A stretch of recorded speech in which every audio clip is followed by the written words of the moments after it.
You're listening to Potty Mouth Radio, the home of movies, music, television, and comedy. We watch thing. We watch thing.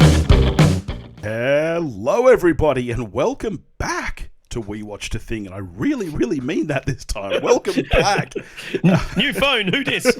You got Billy and Dave here again. It's been... I mean, when I first a hot minute. when I first started this show, I was so strict on we do not miss a week. I caught up with Topher the other day, and he was like, holy crap, how many weeks have you missed? I was like, I know. It never used to happen. But, I mean, life gets in the way, you know. Joey DiCarlo and Mark Ellis and Aubrey over at So Wizard, who have not missed a week in like a decade, are just hanging their heads and just going, you fucking losers. Yep. First, I had COVID, and then I had nose surgery, and then Dave had COVID, which turned into pneumonia. Yeah, got to one up. Yes. And you were moving house and didn't have a computer set up or anything. Yep. Would you like to issue an apology about your statements to Sean Carney, who couldn't record because he didn't have internet? No, I don't think I will. So yeah, it's been a minute, and then on top of that, I was just so busy. It's like we tried our best, people. We pre-recorded a few weeks, and we still have an episode which I edited, and in my head I thought I uploaded it, and then the next week I was like, it's fine, I'll upload it this week, and I forgot again. So I guess we'll put 2 episodes up this week because we've got kind of this lost episode on Wolfman and flight risks. So, but that's not what we're talking about this week. What are we talking about this week, Dave? Good question. We have seen Lord of the Rings: The War of the Rohirrim. Yes. And The Monkey, which was my number 1 most anticipated film of the year. That's right, because our fingers are so firmly on the pulse. We're, of course, doing a double feature of a movie that came out 5 weeks ago and a movie that came out 3 months ago. So let's get into it. How about we do The Monkey first, since it was so hotly anticipated by you? All right. And from memory, I did not even know this movie was coming out when you mentioned it in your most anticipated. Look, in your defense, you did not know any of the things on my top 10 were coming out because you had not done one iota of research. That's true. But as soon as you mentioned this, it did shoot right up my most anticipated list. So I actually did see this at the cinema's opening day. So we are talking about The Monkey, a black comedy horror written and directed by Osgood Perkins, based on Stephen King's 1980 short story. It stars Theo James, Tatiana Maslany, Christian Covery, Colin O'Brien, Rowan Campbell, and Adam Scott, and Elijah Wood. And what is it about, Dave? It's about an organ grinder's monkey that might be the devil. It mainly concerns 2 twin brothers who lose their father in sort of violent, crazy way when they're quite young, and come across this scary as fuck looking organ grinder monkey that belonged to him, and come to discover that every time you turn the key and make it bang its little drum, someone dies in a horrendous Rube Goldberg Final Destination manner. Yep.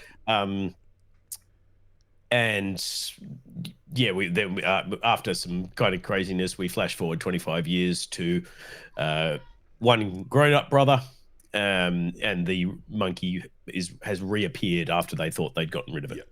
All right, why don't you kick us off with your thoughts first, since you were so hotly anticipating this one? It's pretty wild fun. I enjoyed it.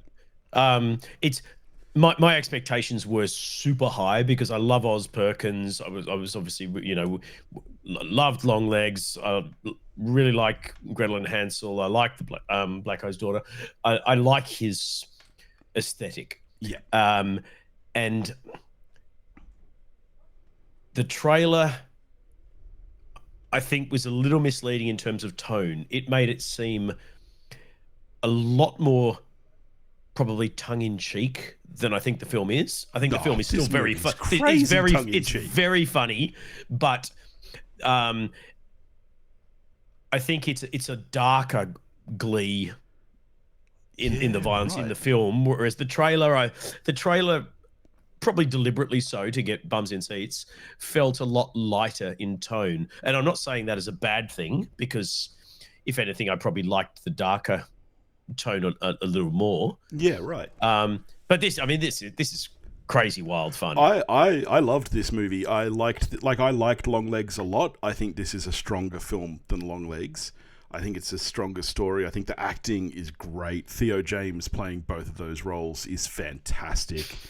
It's a lot of fun. There is a heap of violence, but I did find all of the violence really kind of It's super over the top. it's so over the top because of the nature of these. Like, yeah, it's hard not to use Rube Goldberg's name every time you talk about them, because these top the intricacy of a lot of the Final Destination deaths. Yeah, because what's so much fun about crazy. this movie, you keep bringing up Final Destination, because what is so great about this movie is that all the deaths are essentially accidents.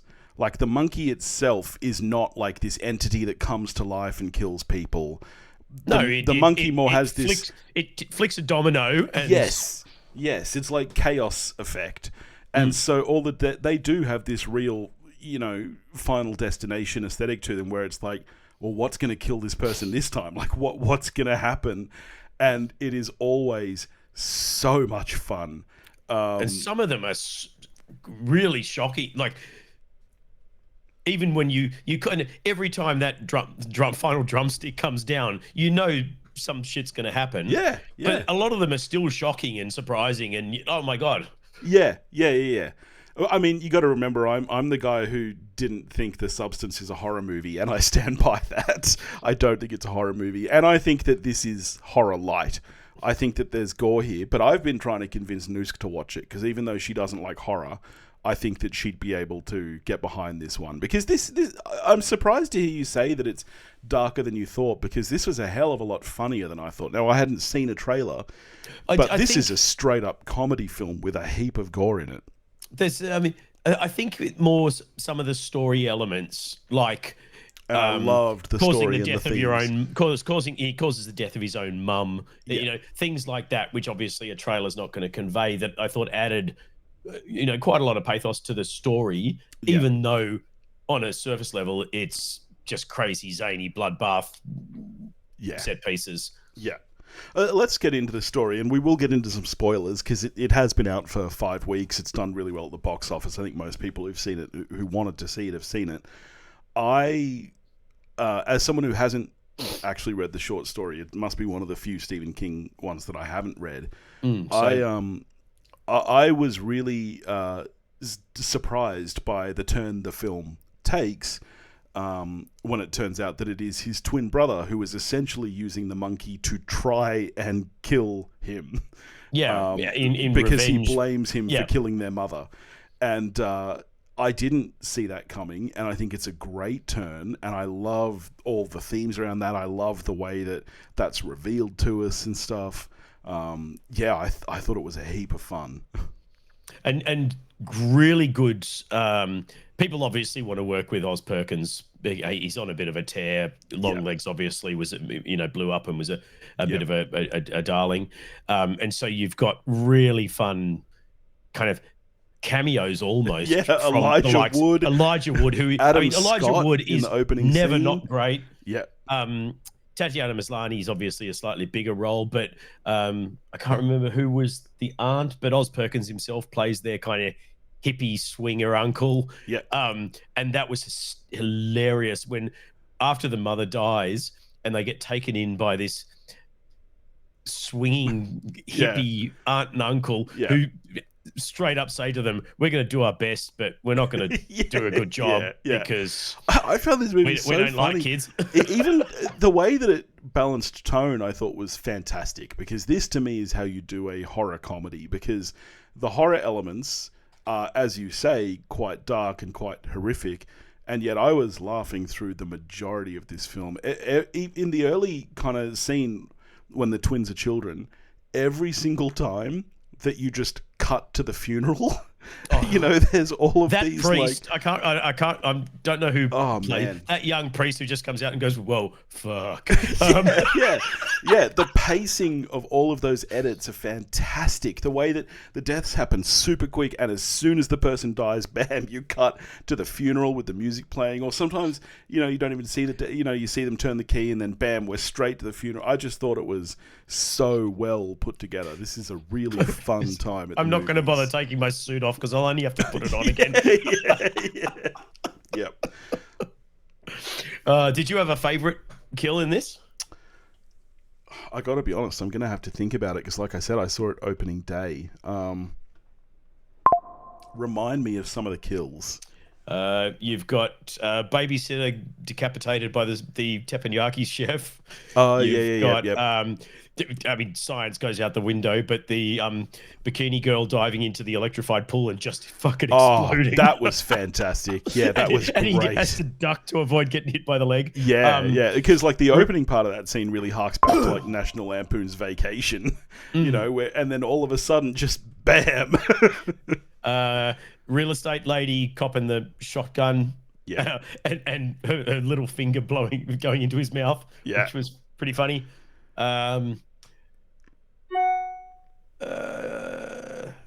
There aren't got the face full of fishing lures, and that's right. That was fantastic. That one went for a really long time, and then she walks outside and she's crying for help. Yeah, I thought that might be my favorite actually, because I thought it was really good. Yeah, the sequence of events, the hooks, and then I'll put some rubbing alcohol, and I went, that shit's gonna catch fire. Sure enough, boom, head on fire, runs out the door straight onto the fence post. And yes, that was awesome. Good. Yeah, no, I was a huge fan of this film. Can't remember. Oh, I did like the synergy of. Was it Bill? Bill's the evil brother, isn't it? Yeah. Yeah. You get the dream sequence very early on where Hal's dreaming about dropping the bowling ball on his head and crushing him. Yeah. And sure enough, right at the end, the cannon blows the bowling ball and takes his head off and smashes it onto the wall, looking very much like Demi Moore at the very end of The Substance. Yeah. I was a huge fan of this film. I found it tremendous fun. I thought, it's only 98 minutes long. It doesn't overstay its welcome. It does exactly what it wants to do. It's funny. It's sharp. It's horrifying. Honestly, I'm torn between an 8 and a 9. I'm going to go an 8 at this stage, but like I said, I've been trying to get Noosk to watch it, and hopefully I will get her to, and on a second watch, it might go up higher. Yeah, I'm probably an 8 as well, I think. No, thoroughly enjoyed it, and glad to see some of our anticipated films panning out and actually being good, unlike Flight Risk. Yes, because let's talk about a film which, from memory, I think might have made my most anticipated of last year. This, of course, came out in December, Lord of the Rings, The War of the Rohirrim, which is an anime fantasy film directed by Kenji Kamiyama. It is set 200 years before Peter Jackson's Lord of the Rings, which is ironic because 200 years is just shy of the runtime. Yeah. But it is definitely part of that continuity. Like, this is definitely a Jackson's Lord of the Rings. Oh, it's a wingnut film. Yes. You've got Miranda Otto narrating it. Yep. 100%. For no reason other than that, I guess she's... Okay. From Rohan. All right, so it sounds like you and I have pretty similar opinions on this film, which is that sadly it's not that great. It is aggressively fine. Yeah, I mean, as someone who has seen a lot of anime, like I think it was on a Hidden Gems episode that I made you watch Berserk. Yes, the opening sequence of Berserk, that battle scene. Yep. The moment I saw that, I was like, "Holy shit! This is like." Anime's answer. I actually to thought you were going to come in really warm on this, despite the runtime, because you love anime. Some of the animation in this, I think, is really quite stunning. Not all of it, but there's a weird. The opening really sold me. You start with almost like it's obviously CG, but you start with almost like paper animation Yeah. that then goes into what looks like photorealistic 3D. Yeah. And then you've got this sort of 2D animation characters on this three. And I thought it looks gorgeous. No, see, you just answered what my... This is not an anime film. Anime traditionally still now is predominantly hand-drawn. You watch a Ghibli film, they're watercolor backdrops, and hand-drawn cell animation, and sometimes it's janky because it's not. This felt more to me like it's not animated on doing ones, anime like an Avatar: The Last Airbender or something like that. Yes, exactly. It's not anime. Typically, is not animated on ones. I don't know if you know that term. That means that it's 24 frames a second of drawing. Generally, it's animated on twos, or anime is often even less. Sometimes they'll draw one cell and they'll hold it for 2-3 seconds. Yeah, but the girl cries and it's this, and then it's like 4 seconds of the stream. But that's part of the charm of anime. Yeah. Now, this film, like you said, the backdrops are all CG. The cameras, I think, are all CG, and then they animate on top of that. I didn't love the look of this film at all, which already kind of drew me out. And then on top of that, it's a long fucking film, and it's just not interesting enough. Like, I didn't hate this movie. It sounds like you and I are pretty lockstep. It's a fine movie, but it's not. I mean, there's about 20 minutes in the middle I haven't seen because I fell asleep, and I didn't care enough. Yeah. To look up what happened, or no, that's right. It just didn't. But that said, I kind of liked Hera, our main same protagonist. I thought Brian Cox was pretty good as the king, but for something that really, there's big battles in this. This should have felt like an animated Two Towers or something. Yes.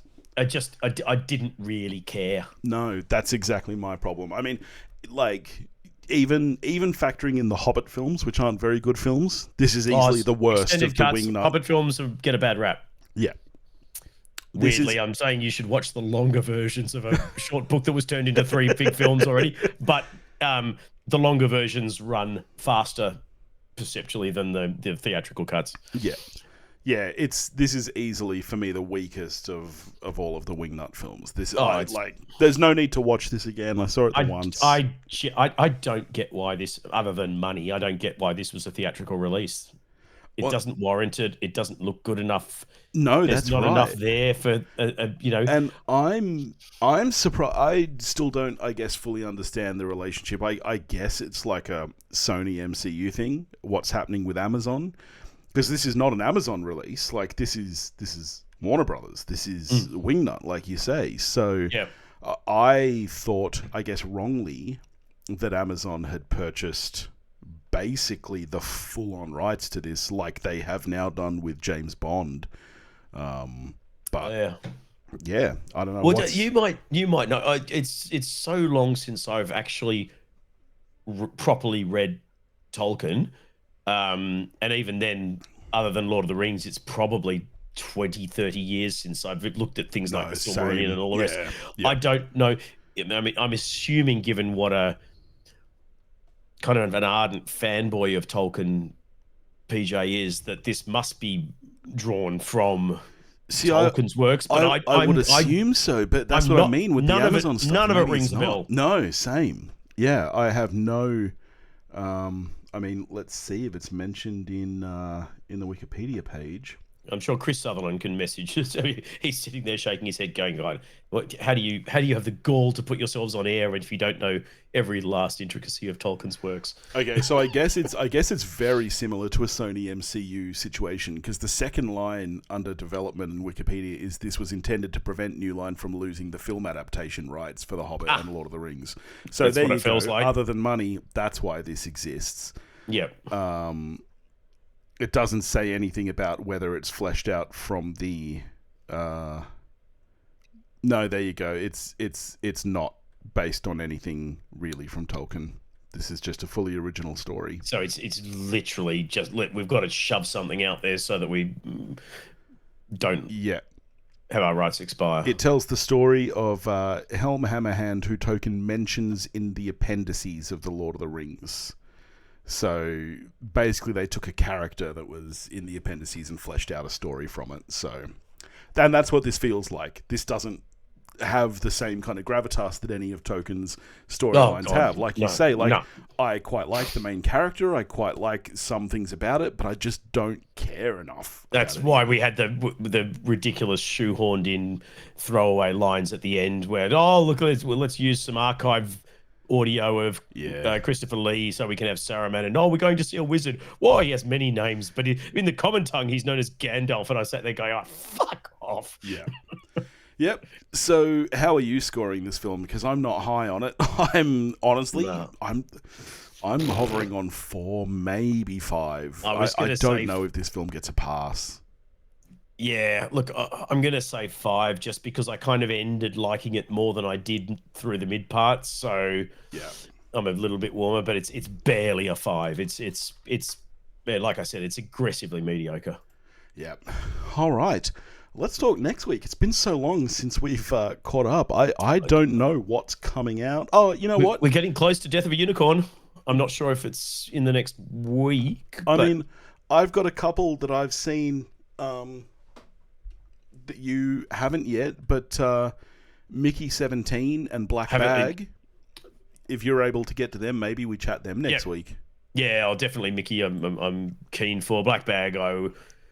I kind of was, but it also kind of feels like a story we've seen about 50 times. So there's not really anything else. Not really anything else coming out next week. I'm not keen to see Snow White. So I'm kind of perversely. I'm not spending money on it. I mean, I know that the kids are going to want to see it, and I will probably take them. Mine don't. No, well, yours have outgrown. Yours are older than that. Yeah. I have such low expectations that I perversely want to see it just to make sure that I'm right and how awful I think it's going to be. And the reviews are certainly the one thing I thought might be all right is Gal Gadot, and she is the thing getting the worst. Yeah, Topher, former co-host of the show, saw it. He took his kid, who's 4, nearly 5, and he said Gal Gadot is easily the worst thing about it. Almost everyone is saying everybody's expectations and all of the shit has been dumped on Rachel Zegler, and yet in all the reviews she's the only thing that's getting reviewed well. And Topher said the same thing. He said you can really see that she is doing all she can, and that she's actually pretty good. But Gal Gadot and the dwarves are the CG dwarves. The only thing I've heard some semi-decent reports of is the character of Dopey, who is apparently the emotional heart of the film. And, right. But of course, you know the production story about the dwarves, right? Oh, yeah, they were regular-sized humans, well, and then that was actually the second. To start with, they were little people. Yeah, and then I think Dinklage and others came That's out going, right. The whole story's problematic, etc. Yes. So then they pivoted to regular-sized people, which apparently was just bizarre. And I don't know how much of the film they actually filmed before they pivoted. I've seen certainly stills, and I think I've seen at least snippets with the full size, and it was a real glad bag of. It was your woke wonder bag of. Yeah, but I just don't understand, because surely CG dwarves is worse than anything, right? Because now you're not even giving jobs to little people. That's exactly my thing. It's like you're still going to the original story that Dinklage was saying was no good. Yeah. Happy little people mining for gems. And yet you're not even employing people. Exactly. It's wild. But yeah, so, I mean, look, I'm curious to see it. But for next week, let's say we're doing Mickey 17, and if you get to it, Black Bag. Yeah, sounds good. Nice. All right. Well, thank you for joining us here at We Watched a Thing. We're sorry that it's been a long time, and this is our first time recording in ages. If you're a listener of the one where we watched as well, the Friends podcast, I know that that's been an even longer time. Again, Noosk and I did record an episode. I've got to say it. You were on a break. We were on a break. We were on a break. We were on a break. We were on a break. We were on a break. We were on a break. We actually did record an episode about a month and a half ago, and I haven't put it out because I was like, I don't want to tease people with something that, you know, like could take another 6 to 7 weeks. So our plan is still to keep going with it, but we're going to wait until we can record, I don't know, 10 to 15, and then it will come back. But there you go. So thanks for joining us here at We Watch the Thing, and we'll catch you next week.